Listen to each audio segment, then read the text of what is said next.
Good morning, good afternoon, good evening, ladies and gentlemen. This is Jock here. I am back finally after such a massive hiatus of being off. This is 21 Virtues. I'm glad to be back. And we're kicking off the show today with somebody who's very unique. Someone that has a thousands of year history, and I'm not saying that she is thousands of years old, but is fighting for a culture of warriorship. And today we're going to jump into a little bit about that culture, a little bit about their warriorship, and more about how she can change the paradigm of leadership based on ancient wisdom and knowledge. Welcome, my guest, ladies and gentlemen. This is Suhein Beck. Suhein, how are you? It's good to see you again. Thank you. Thank you so much. It's wonderful to be back. So what have you been up to lately? So it's been a little while since I've chatted to you. So I guess you've been blowing down the sails, so to speak, getting out there. Yes, I've launched a speaking campaign, a global speaking campaign to basically plug in one word into the landscape of leadership. So whether it's political or corporate or organizational, nonprofits. Let's talk a little bit, Suhein, about where you're coming from, a little bit about your experience in the world, in the corporate world, but then let's enlighten people to your history, which is thousands and thousands of years old in ancient warriorship. Let's just dive into that. Okay. So I am a Circassian, and that means that we are located south of Russia, north of Turkey, just east of Greece across the Black Sea. And there's a mountain ridge called the Caucasus Mountains. So it is located between the Black Sea and the Caspian Sea, south of Russia, north of Turkey. And those mountains are what we call our only friends, because they helped us ward off Genghis Khan from the north, from the east, Russia from the north, Turkey from the south, and the Greek Spartans way back at all different eras, of course. But we have been fighting and defending our homeland that we have occupied contiguously for over 7,000 years. Actually, this year is 6,234 on the Gregorian calendar that we have occupied our own land. Our land is biomolecularly in our DNA. Like, to extract us out of our land is like an amputation, and to take us off, destroys our immune systems. It destroys our, physicality as well. So we fought a 101-year war with Russia, and people now can understand what that means. Now that we have Ukraine, who is in 3 years of war with Russia and is needing an extreme amount of help from the outside nations to unify and help Ukraine basically hold off Russia. That was us for 101 years alone, without any help from any other nation outside. So therefore, that should give you an indicator of who we are as a people. Absolutely. 101 years against Russia. With that, we as children are brought up with a very distinctive warrior discipline, and that is called Adiga Khabza. That is all encompassing of a philosophical system of how to raise children, how to embody respect and honor and discipline and etiquette, how to hold your posture, how to be humane, how to have the eco love of, the spirit of the trees and whatnot. So it's a very indigenous type of, tribal culture.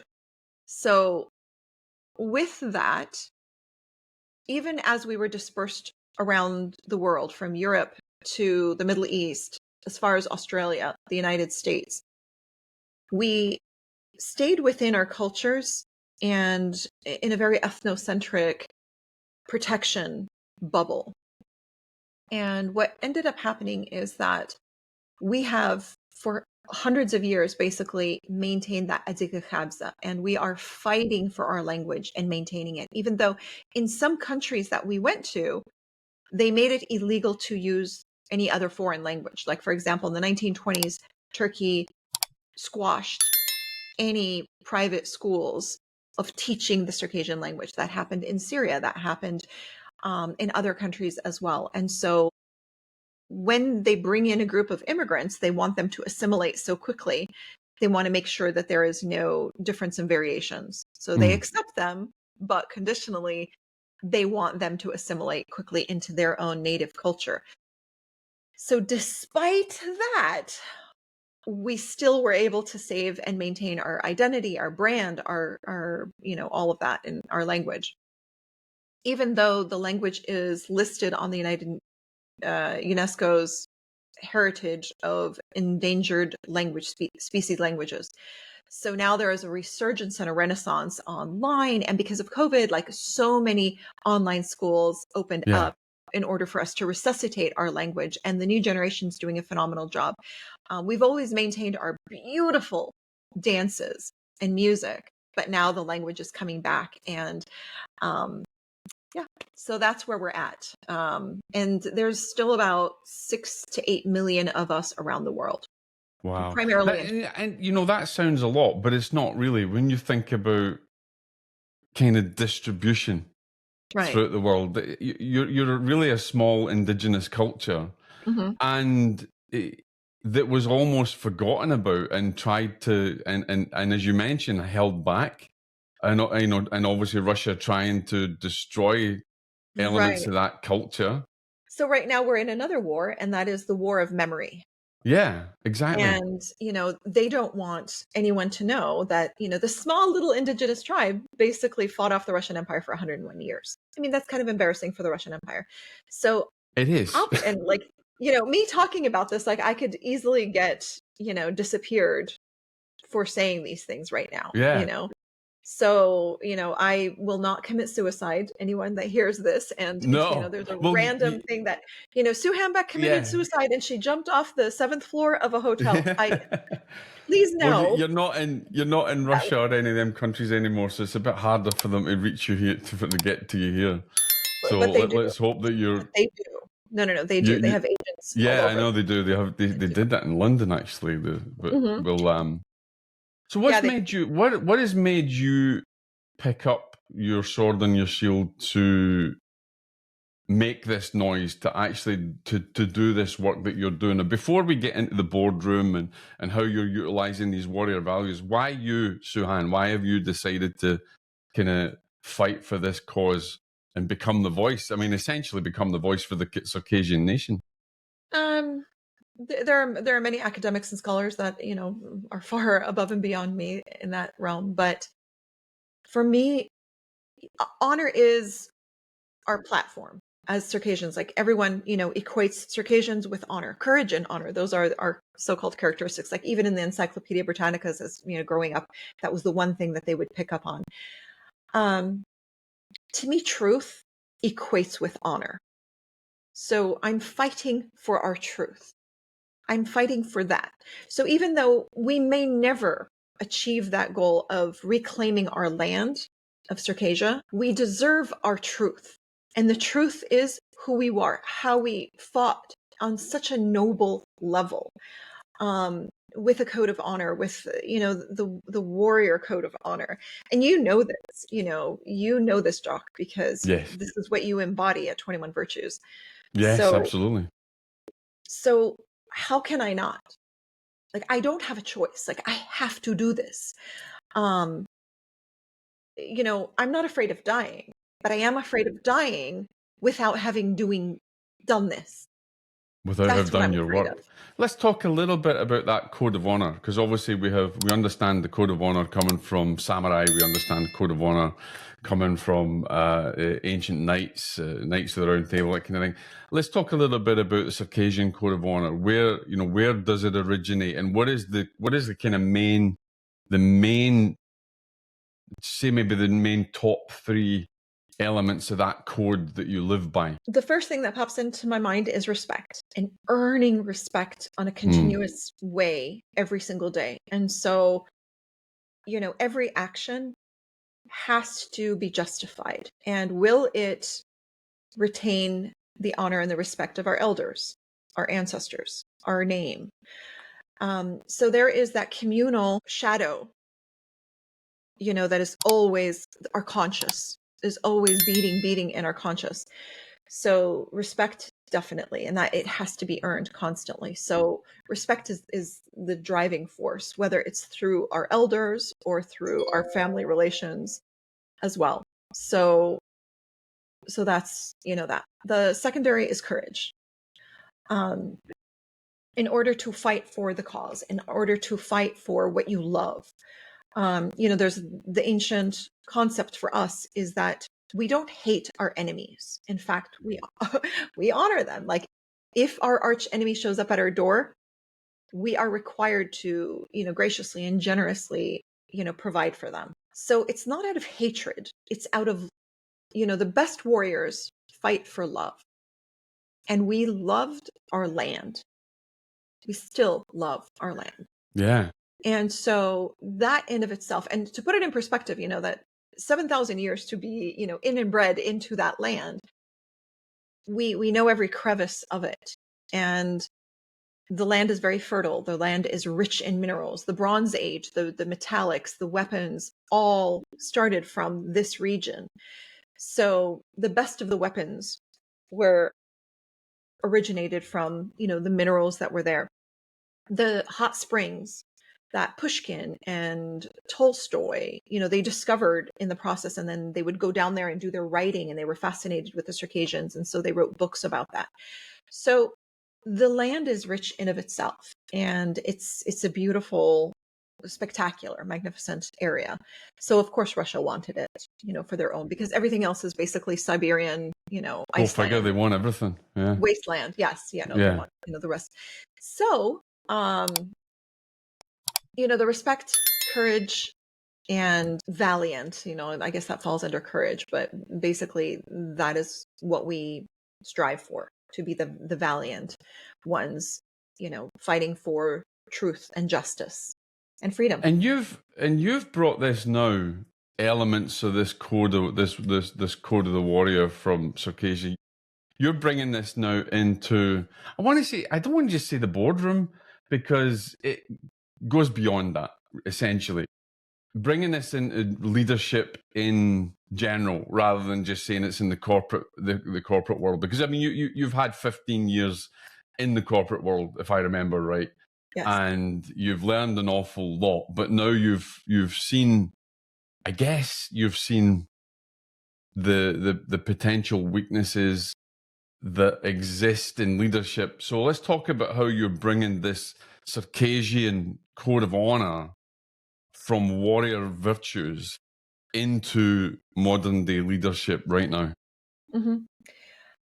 I've launched a global speaking tour of being able to speak to corporate, nonprofit organizations, churches, religious institutions, as well as up and coming politicians.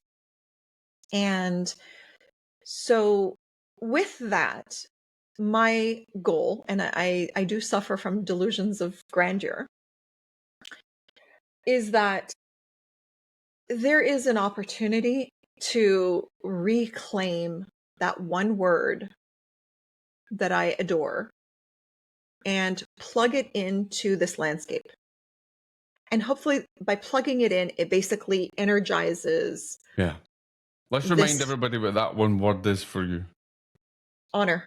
Honor. Okay, so there you got it. So yeah, honor. You want to plug that into leadership. Yes, because, I've identified my enemy, and my enemy is CYA. And that represents the American trap for corporate executives and managers and whatever. And that is to cover your assets, to put it. You can see it, Suhein. You can say it. Cover your ass. Say it exactly as you mean it. I'm actually fasting. It's Ramadan and I'm fasting. And so like part of one of those things is to, not be vulgar, to, I will say it for you then. Thank you. So As a fasting is one Scotsman, of I'll those come out and things. say exactly. But it's true though. You're hitting on a very, very valid subject. Mhm.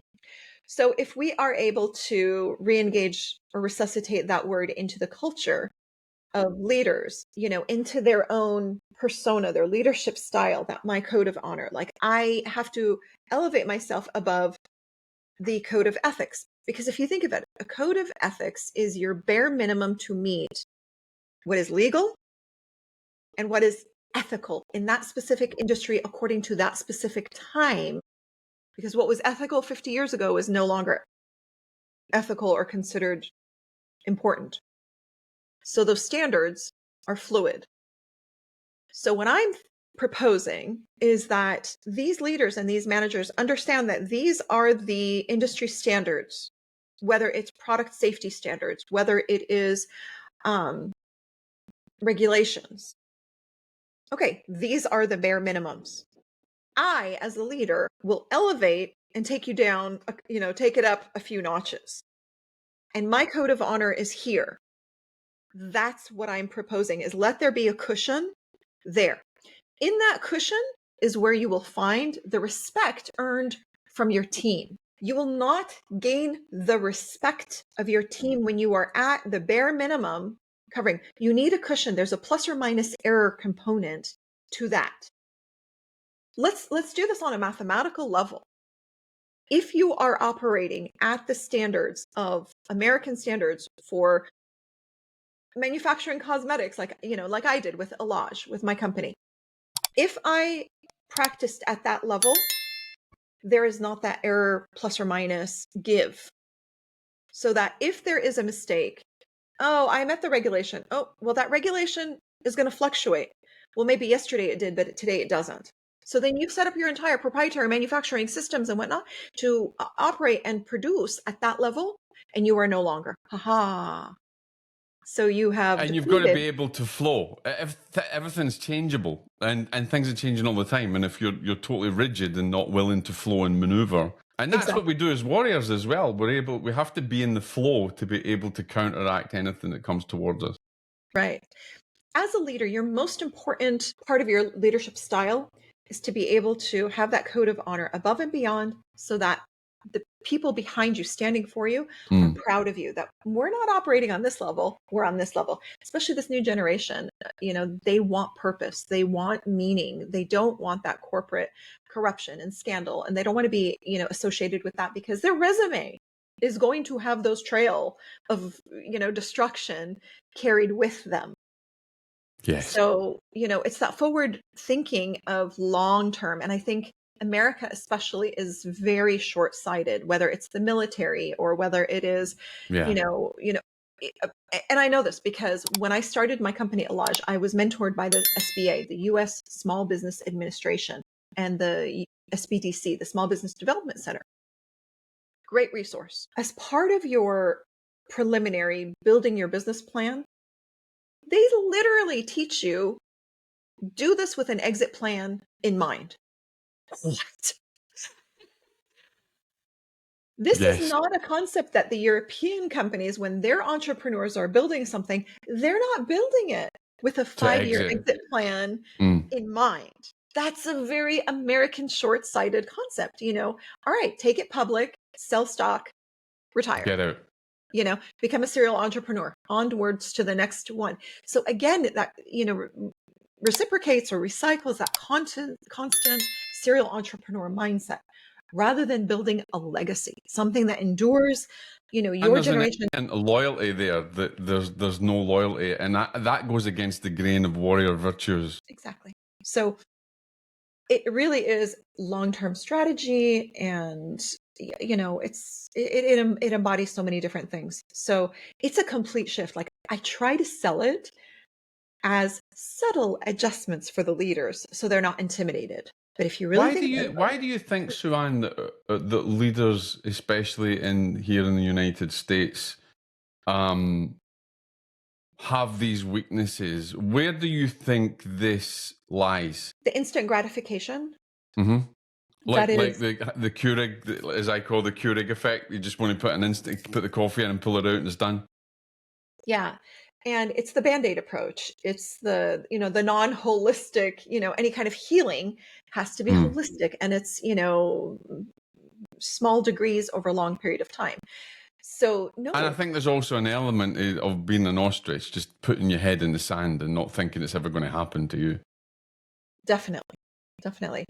So long-term strategizing. And so if you really have that, even if the company is set up to do that, as a leader, you be the long-term strategist of, say the company in of itself is set to implode in less than 5 years, or to manifest itself into a different variation, or sell off to the public, whatever. As a leader, no, think of it in a different format. And that is, I'm building a team. I'm building a culture.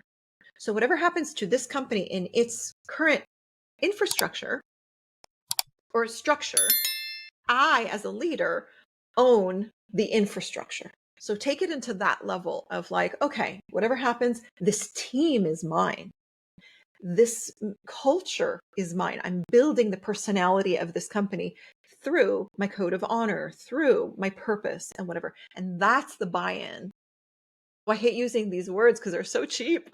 I know, I was going to say, actually. They're so capitalism, It is. It is.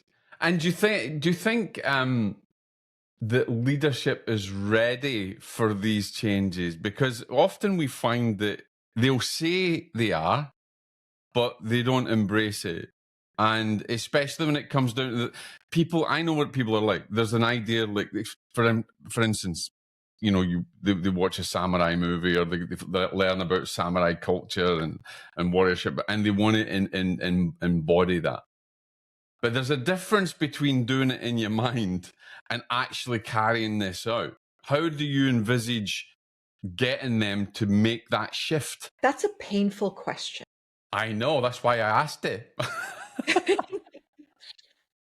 Because you're basically shooting a target into a very young country with a young mentality.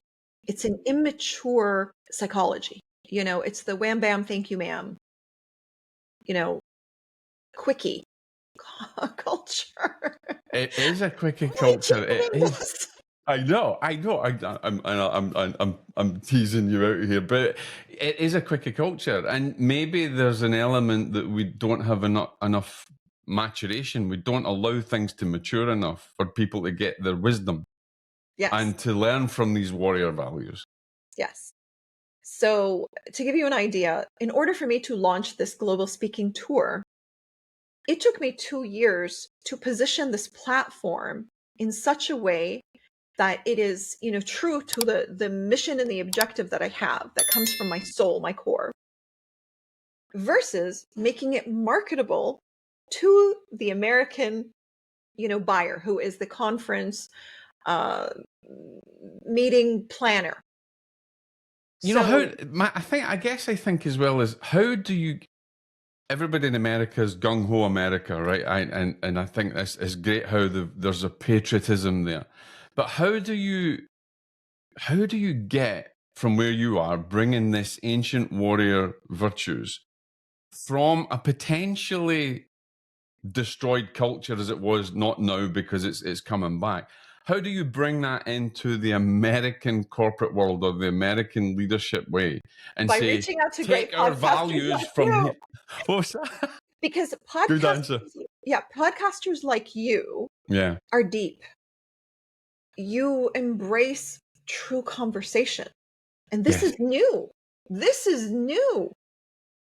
Because, when we grew up, my father first said, with Americans, you have 3 conversations: the weather, sports, and their dog.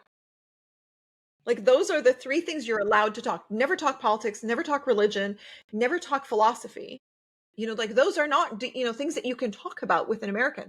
So, that was what we were, taught, is like, minimalize what you did on the weekend, the weather, like the extent of the past, No history.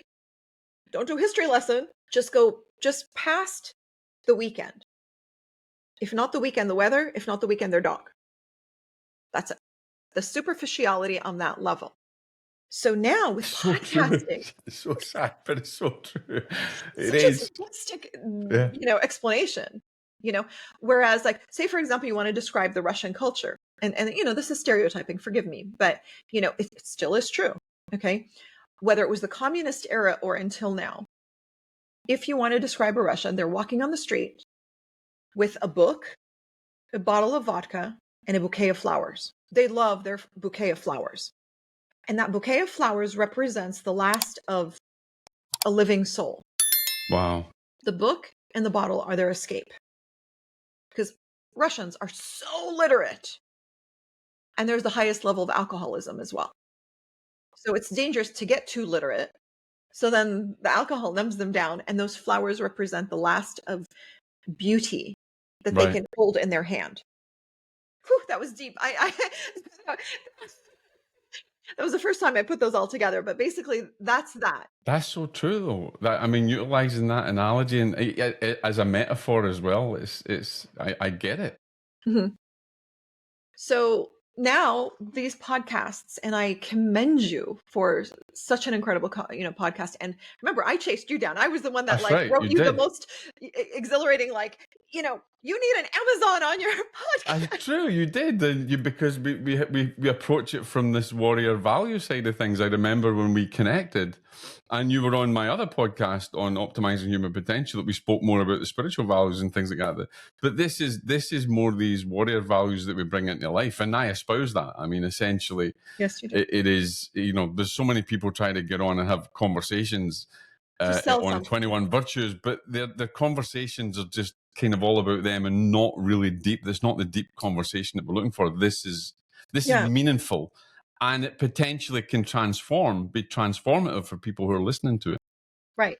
So, it's a very economical and efficient way for me to start spreading the platform. So this is a global speaking tour. However, I also do, conferences and trade shows and, the big meetings as well. And I love those as well. But this really gives us an intimacy. That's why I set up the studio in such a way that it is, kind of a dark, muted, very focused and concentrated, kind of an intimate, romantic, spiritual sense. And it hasn't escaped me that it takes you an hour to set up your studio. It does. And I did it with purpose, that I wanted this. I don't want the background. I don't want, distractions. I want just the focal point and the darkness and bringing the light. I know. I love that. I'm kooky. It's very poetic. It's very mystical, and it's also musical as well. But then again, as Circassians, you are very artistic, aren't you? Really? I mean, you've got this amazing culture with art and music and dance and equine dance and goodness. No, so yeah, I get it. Yeah. So yeah, the symbolism. So yes, to answer your question, this is the preliminary steps that I'm taking is definitely, the podcast tour, and aligning with very specific podcast hosts like yourself that, appreciate these concepts of 21 virtues, the 12 principles of Adiga Khabza, this integration and not giving up hope that, yes, we can salvage the remaining of humanity through these conversations. There's a great deal to be said for warrior virtues from samurai, from your Circassian culture, from other Middle Eastern cultures in India and all over the world. There's warrior concepts and warrior virtues. Do you think, though, that we have lost our way when it comes to the application of these virtues, not only in corporate world, but in general in life? Absolutely. And why do you think we've lost our way with it? Here's where I'm a hypocrite. I love it. Okay, go for it. I never expected you to say that, but yeah, go. I'm all ears. I have been an entrepreneur in order to bring my grandfather's legacy of the skincare formula to the market. Which is a phenomenal story in itself, actually, from your Circassian heritage. Yes, thank you. And I had to make such difficult choices. And so it's one product, one formulation. Within 5 years of starting it from the street fair in Palm Springs, starting with making like $250 the first weekend. Within 5 years, that product was over-the-counter medication, FDA registered with a monograph. I obtained a licensing deal, a global licensing deal. We were on national television commercials. The product got into every Walmart, every Bed Bath & Beyond nationwide, from sea to shining sea. The That's an amount of amazing accomplishment. Thank you. The product in of itself is amazing, which I give credit to my grandfather, who's a surgeon, that he did it. However, my decision making as a Circassian with the honor, I had to make decisions of ingredients, components, quality versus profit. That was a constant. So Did that come from your Circassian heritage? Because absolutely. I know for a fact that Absolutely. it doesn't run in business because it's like it's profit before people. Yes. In fact, every jar, every marketing component says, "Let the healing begin," which I trademarked because that's the intention. That's the mantra. That's the vision. That's everything. Let the healing begin. There is no company out there that is using natural vitamin E in their moisturizer. I would venture to say 0.1%. Wow, really? It's synthetic grade. It is impossible for profitability to use actual natural vitamin E versus, vitamin C, the synthetic versions. Mine is actual. So to protect that, you sacrifice profitability, that in of itself. When I did the licensing deal, the licensee, I'm the licensee, the licensor demanded and required for me to take my small 2-ounce jar, which is concentrated. It's not diluted by water. Like most moisturizers are diluted by water. So for me to do that, and then they required to enhance the packaging, the outer packaging, to make it look like it is this big versus the small 2-ounce jar.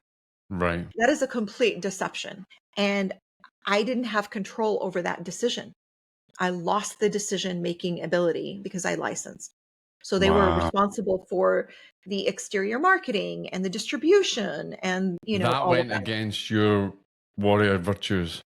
It went against multiple warrior virtues. For example, the protection of the ecosystem. So I get my daughter refuses to be part of the company until I change the packaging from plastic to eco honor packaging. Wow. My daughter. Wow.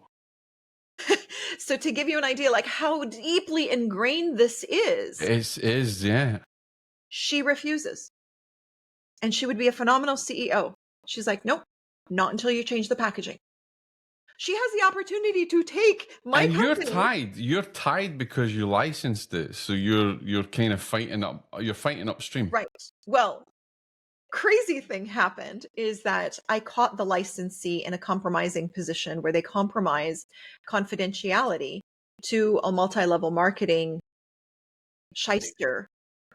And I caught them with evidence.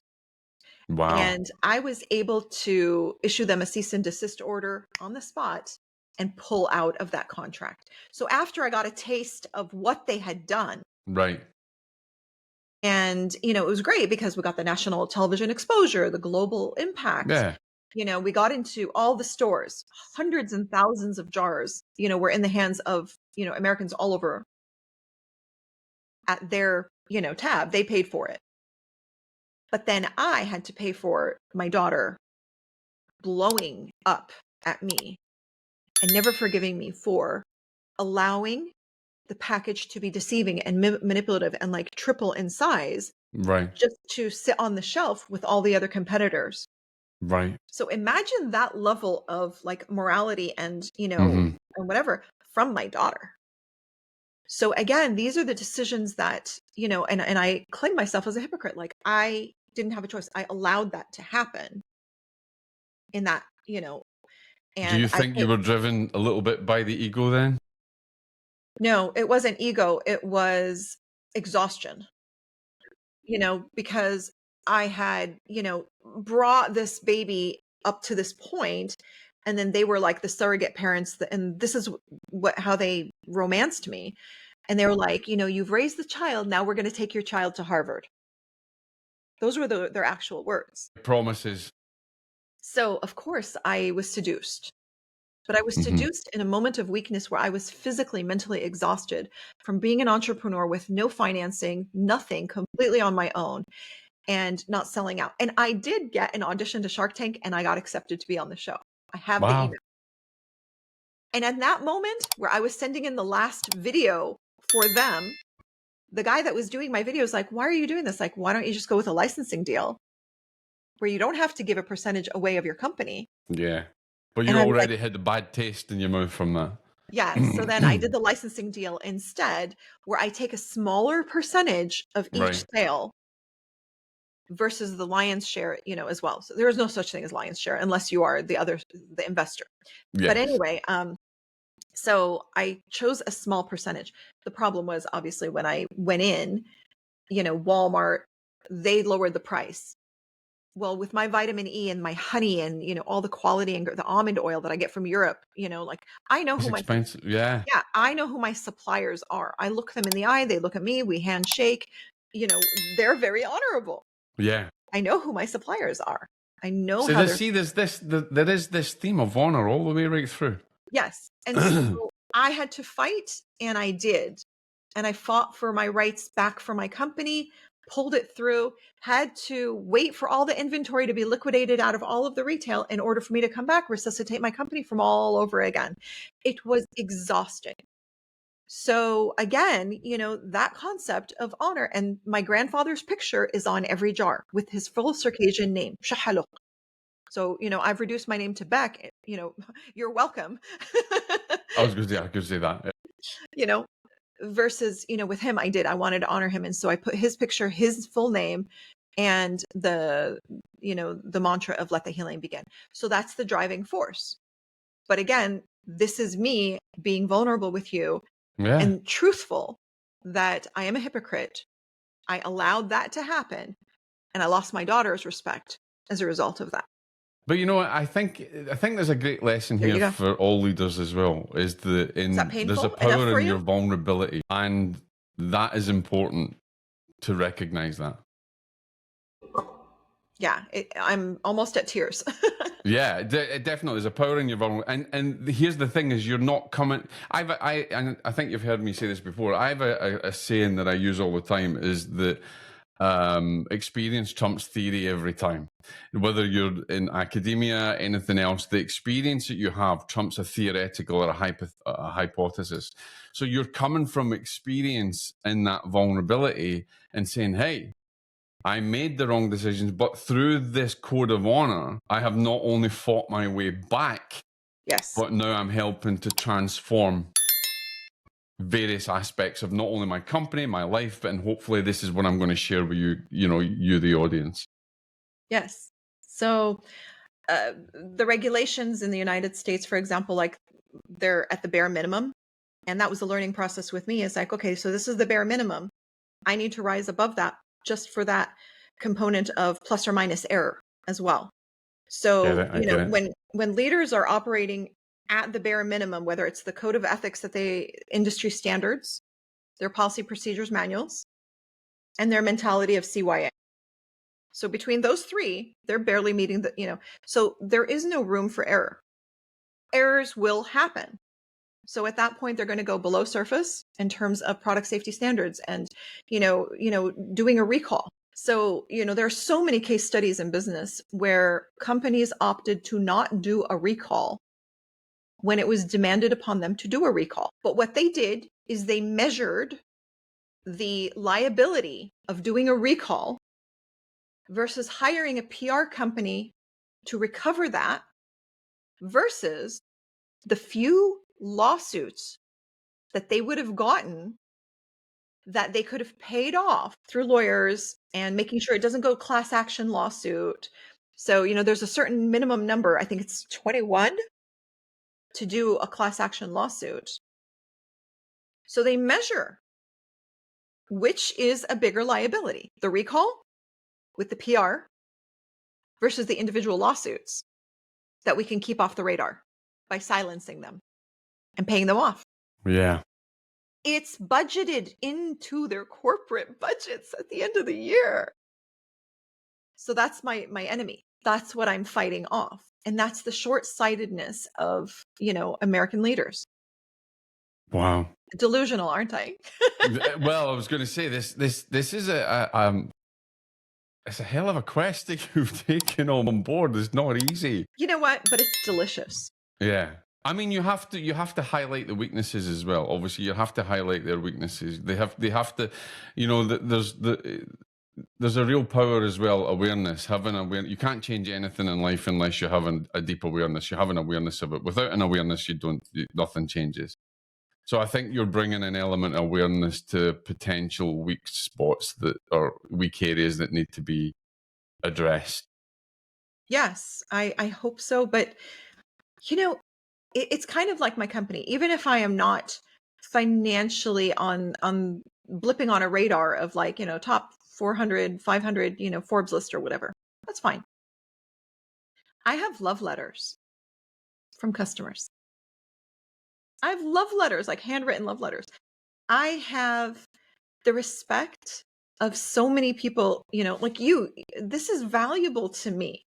This brings meaning to my life. This conversation with you validates me. And I hope your listeners also transcend that. They get that. They absorb that. And this relationship between you and I hopefully trickles outwards to them as well. Absolutely.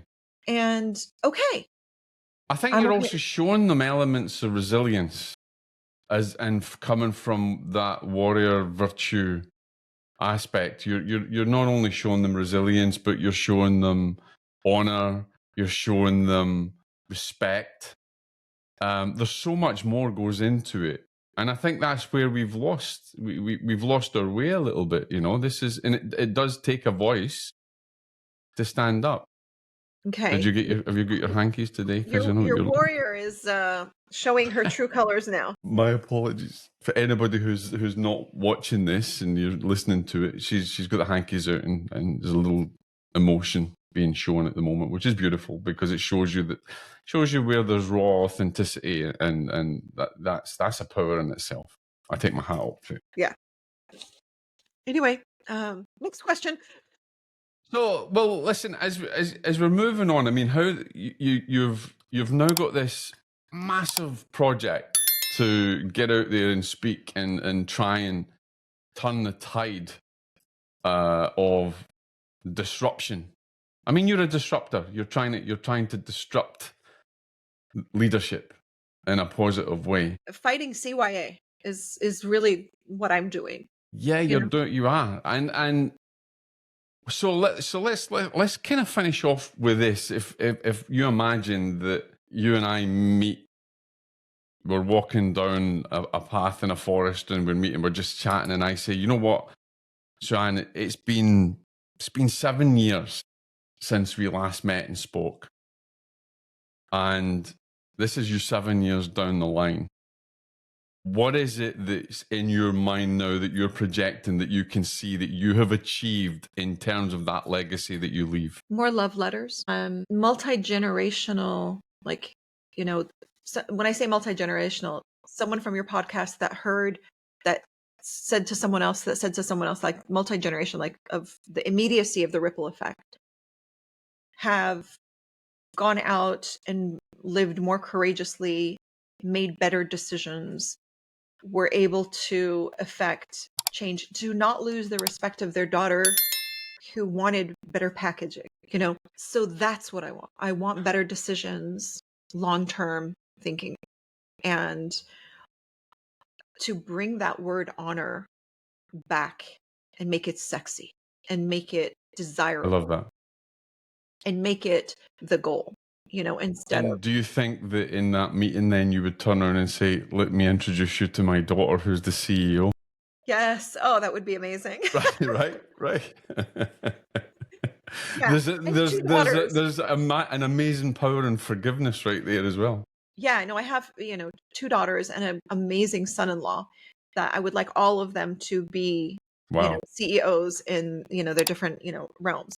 So that's the goal. However, yes, that would be amazing. Thank you for bringing that up because that would be the redemption. So just before we finish off, Suhein, let's talk about how you can disrupt things for the corporate environment for you to get out there and to speak at events and stages. Let people know, or if anybody's listening to this now, what is it that you want to bring to their culture in either the corporate world or in leadership? How do you envisage that Okay, so happening? now I'm fantasizing.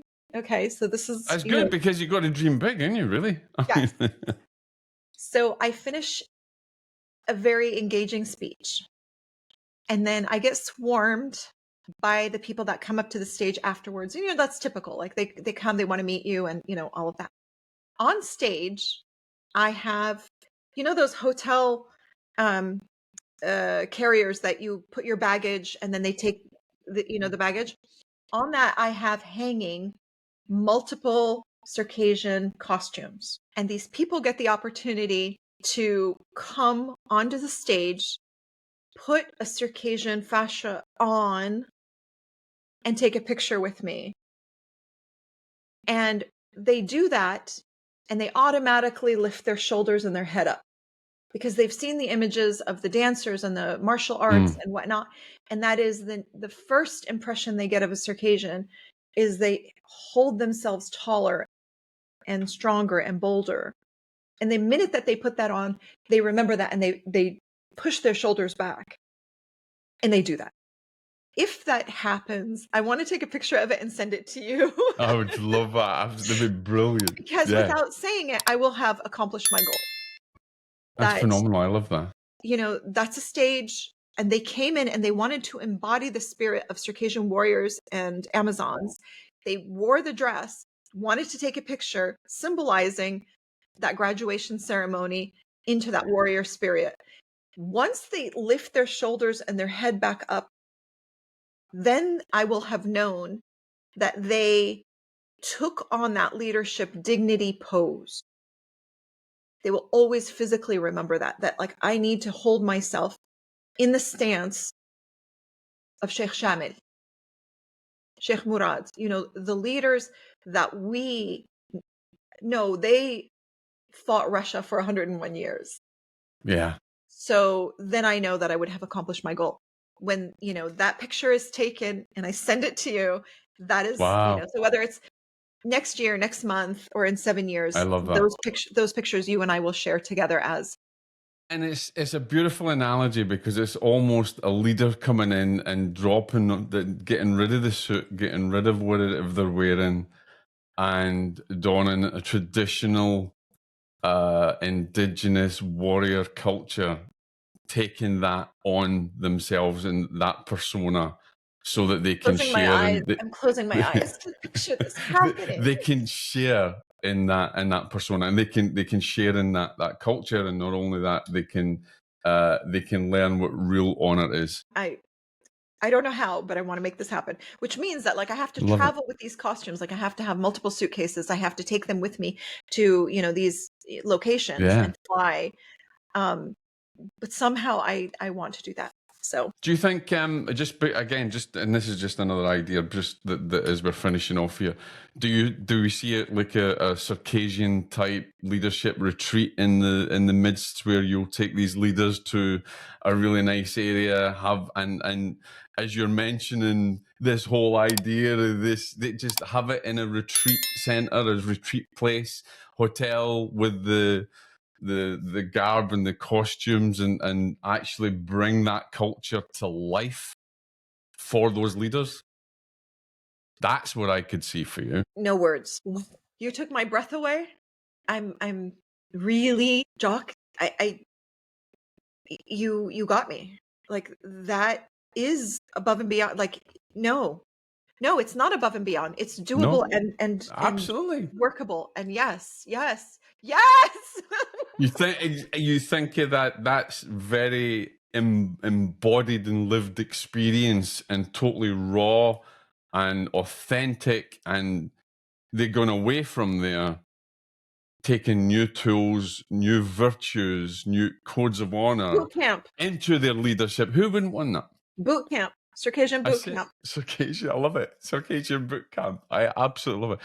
Suhein, as usual, this has been a You're gonna like throw me off the cliff at this point. This is incredible. It's been a phenomenal conversation, and we could keep going on and keep going on. And I want to invite you back because there's so much more that we can talk about. I know there's loads more that we can do. So, and tell everybody how they can get in touch with you and how these leaders can book you, not only for a retreat, but can book you for an engagement at their place of work. Or it's my name, Suhein.com. It's SUHEIN.com. So Suhein.com, and on there is a link to the company Illage. So going to Suhein.com, it will take you also to Illage for the skincare and the products there. So, but Suhein is basically the way to get a hold of me, to book me, to book the Circassian Bootcamp retreat inspired by Jock. I love it.